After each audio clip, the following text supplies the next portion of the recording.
All right, hi everyone. This is Project 4, Part 1. What you're going to need for this project is one of your animal silhouette cutouts. You can see that it says at the back here, we have my pencil outlines. I'm going to take that and center it on my page, okay? And you can just eyeball this. Should be pretty straightforward. Your next move is to take a pencil and hold the silhouette down. Just kind of gently outline the animal and kind of working around it, and do this line relatively light. I'm doing it a little bit dark just so you can see it on the camera. All right, and I might end up reinforcing it. So anyway, I'm tracing around my figure. Don't push too hard against the edge because the paper might pop up and distort your outline even further. So I'm just tracing around this. There we go. Almost there. And I'll take a look at the video and see how clear you can see this. Maybe I'll need to outline it. So I'm going a little bit darker. See, I'm not being like super careful. I'm treating this like a stencil. I'm being gentle with the stencil. Be gentle with the stencil here. But you'll be able to fill in most of the parts. So let's just check it out. Cool. All right, good. So it's nice and visible. Now you're going to do this again, okay? You're going to trace the same view again. If you want, you can use one of your different views, but I want you to have two of these outlines to work with, okay? And I'm going to do this again. This is the second outline. The reason that we're doing two of these for this project is because there's this idea that when you finish doing something, you then know how to do it. So I often find that the second time I do something is much more efficient, creative, innovative, whatever, the second time that I do it. So that's what we're going to do here is we're going to make two symbol animals. And I'm going to go over that tutorial in the next video. But what I'm going to do is finish tracing these. The first thing we're going to do is get all these outlines figured out, and then we're going to work on our symbol animals and finishing it up here. Look at that. We have another rhinoceros. So very cool. Here it is. Here's one. Here's two. So we're going to do a third outline. And the third outline is going to be based on your puppet, okay? Now, this is going to be an intentional mutation, all right? So it can really kind of be any formation that you like. Let's go ahead and we'll just start with the actual rhino, and then we'll mutate it. All right, so there's its tail, and we have a head, feet, pretty straightforward. Let's go ahead and rotate this. Put one foot here. Let's put this like it's a kickstand. Let's have the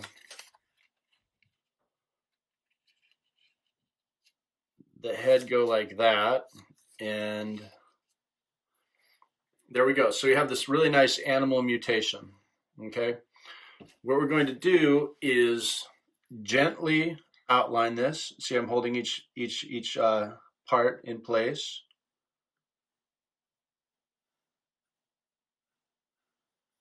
All right, tracing around this part. I'm holding down these parts relatively hard.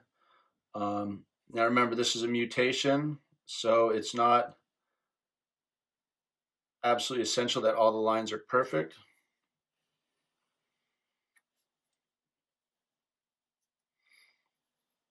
This shape actually looks like a famous Salvador Dali painting. Maybe we'll have that like, we're going to do that thing. It looks like this Salvador Dali painting. All right.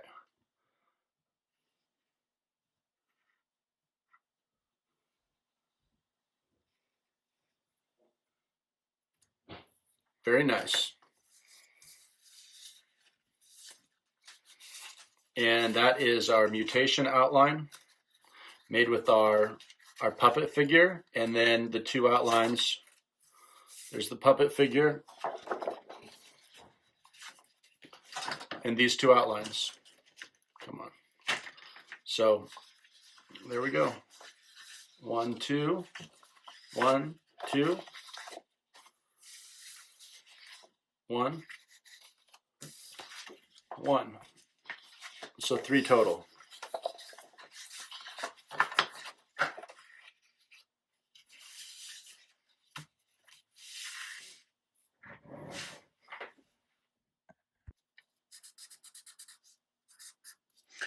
All right, this is project 4, part 2. So we're going to retrieve this from our archives, your a letter assignment. Now you can use either letter for any of these forms, okay? And so I have my letter grid. I have my different drawings here, okay? We're just going to focus on one right now, but you're going to repeat the same process for all 3 of your drawings, all right? So this is our form here. And what I'm going to do is I'm going to kind of sketch this out in a way that would imply some of the more prominent forms.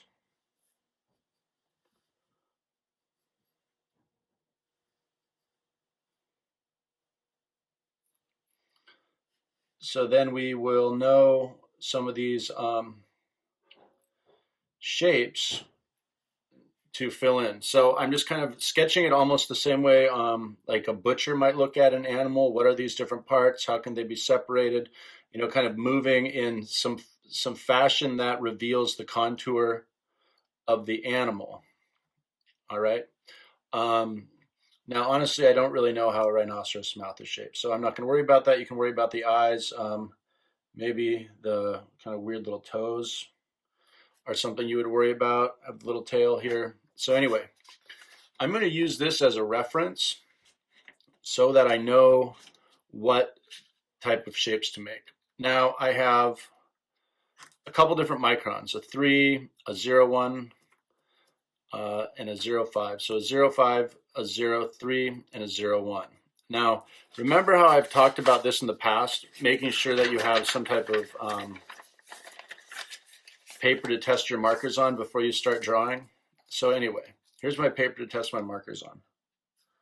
That's a 0.5, has a pretty nice size.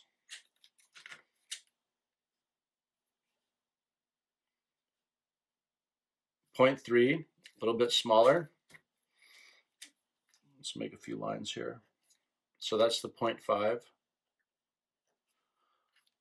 or the 0.5. You know what I mean. These are just numbers. All right. All right. And this is the fun one. This is the tiny one. Don't push too hard with this one if you have it. You don't have to have it. This is the 0.1. So slight difference there. Just for the sake of the demo, I'm going to go with the 0.5 to show you how this works. But these are, of course, options to have on hand. Now, I'm going to pick a couple symbols.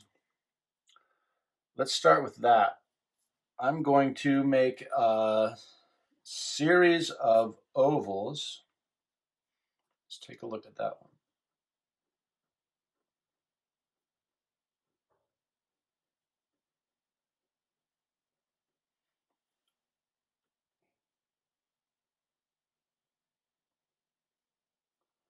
Now you notice how these aren't really exact, and that's okay. What we're really going for is that impression of the shape. You know how everyone's handwriting is different and these things look different depending on who writes them. Like there's so many different versions of the letter A. So that's kind of what we're after here. You don't have to have it exact. And you're going to repeat this for these different areas. For example, I'm following some of the established contours of the rhinoceros. And I'm kind of marking out these initial shapes, but now I know the shape. I know that there's a little toggle there, a little toggle there. And try not to let the shapes overlap. Give them some room. And see, I'm altering them to fit the shape of my animal. Now remember, I'm still referencing this shape, and that's just kind of telling me how to make my mark. And this is just a way to stay consistent. Some of these are actually like relatively difficult to replicate. So I'm going to pick some of the ones that are a little bit easier. And I might even start to make some that look a little bit more like the original. All right, so I'm just going to keep moving here.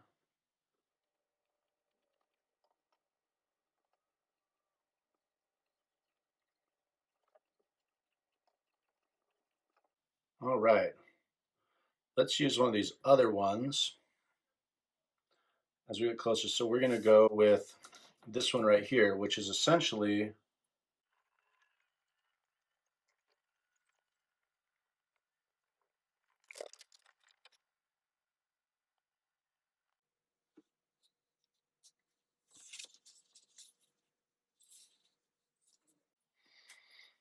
so you can see that they're not necessarily completely exact. And the reason for that is this is like handwriting, like they don't all have to be completely uniform. And for example, you might have some more angular ones. These are actually silly and difficult symbols for me to use. They're a great example for this project, but they're not the best example for this project. And at a certain point, you can start to invent things to simply get the job done. A lot of times it's the artist's job to complete the composition, and that's just the way it is. So you can go in and make some areas darker if you like. For example, I'm going to make some areas like darker around the bottom of the eye here. And I'm also going to make some areas darker around the horn here. And I'm going to make some areas darker around this ear that sits behind it.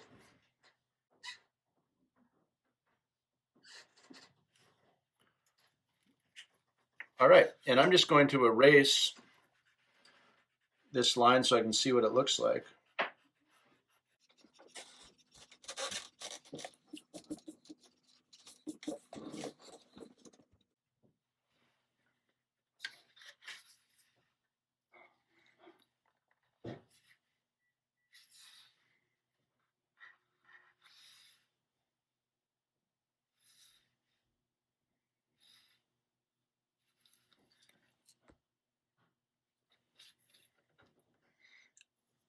So you can kind of see that relationship there. And now I'll continue the entire rhinoceros body. You're going to repeat that for your two additional shapes, okay? So you're going to have 1, 2, 3 of these symbol drawings, and we're going to continue with this, but I'm just going to kind of be a time lapse so you can kind of see how that happens. And all right, good luck. All right, we're going to continue with this project, and we remember that some of these images or some of these symbols are a little bit difficult for putting our image together because they are a little bit too complex, in the same way that when you write out the letter A, it's this much more simplified version of the letter A, and it lacks a lot of nuance because you're trying to find an efficient way to replicate that letter. And that's essentially what we're doing here, is replicating these symbols. So what I'm going to do for the remainder of the composition, I'm going to choose a few simplified symbols, and I'm going to let those be kind of like this more simple version. So I'm going to look at this one, and I'm going to simplify that into something like this, okay? And that's much easier to work with than this symbol. So let's pick another one that we're going to simplify a little bit. let's do this one right here.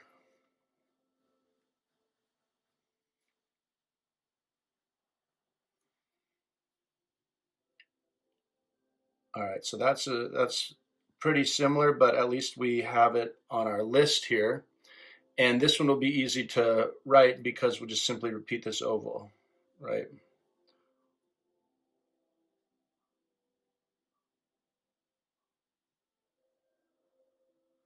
Cool.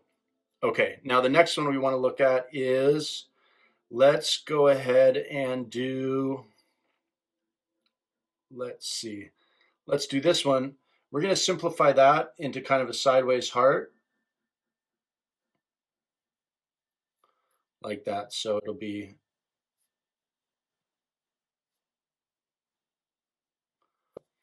this one right here I like because it looks like the letter 5. And we'll just do that. It's letter 5 with like a heart on the end of it, which is actually kind of fun to draw. Okay, so you're using these as a reference.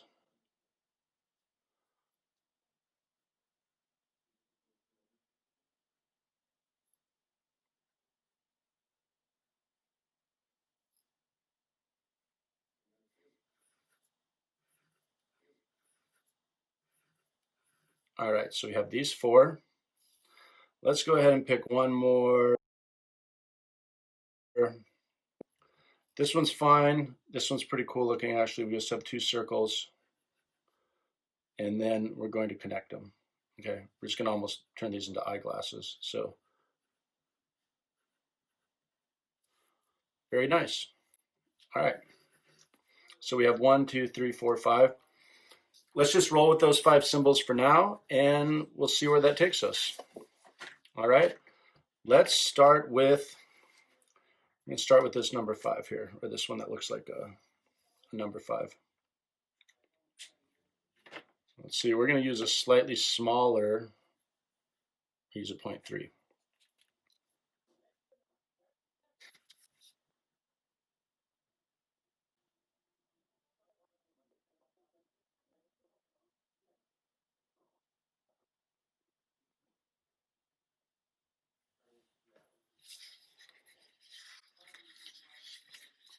All right, now that we've made all our 5s, remember it's a 5 with like a little seed or a heart at the end of it.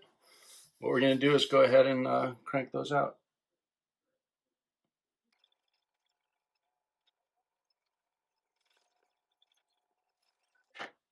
All right, now we're going to try another shape. We're going to go with this.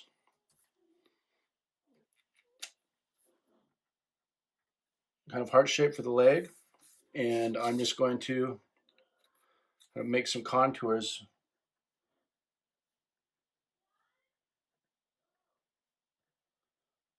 Lay down some shapes in the direction of contours to kind of show the fact that this is a rounded rhinoceros leg.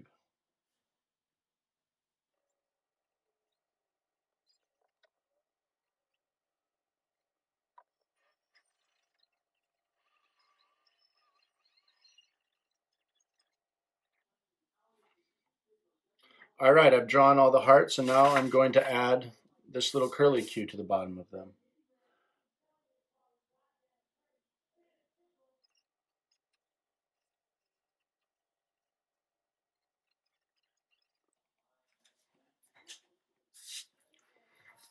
All right, so that's a nice looking rhino leg there. I'm gonna do the same thing on this leg.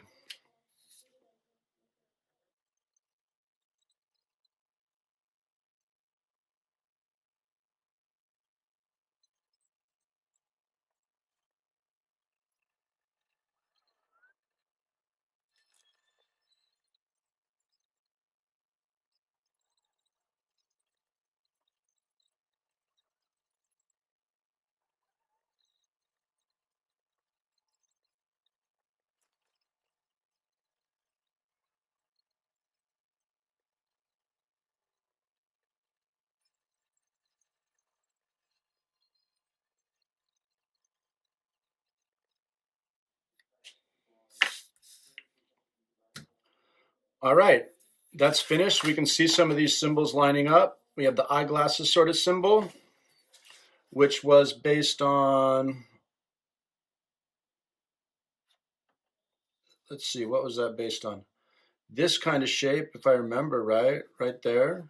And we simplified that down to some eyeglasses forms. And then this shape, for example, simplified down to this, or this was simplified down to this. This shape is derived from, let's see, where are we at? From this shape right here. And then this shape right here derived from this shape here. And then these shapes or symbols are now used to populate the space. And we can see how they change through our script, through our writing, all of that. And we're going to erase the outline of our animal here. And I think it really changes the essence of the drawing.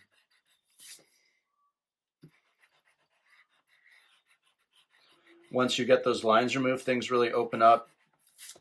There's a certain amount of air that starts to move through the creature, kind of starts breathing in a strange way. Anyway, I like it.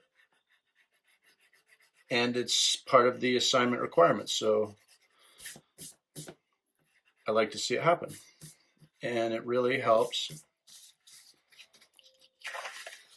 establish this creature as something unique and strange, made through all the gestures, you know, built from this type of symbol, simplified down. So, you know, if you have any questions, consult the assignment sheet. I'm going to be available during class time.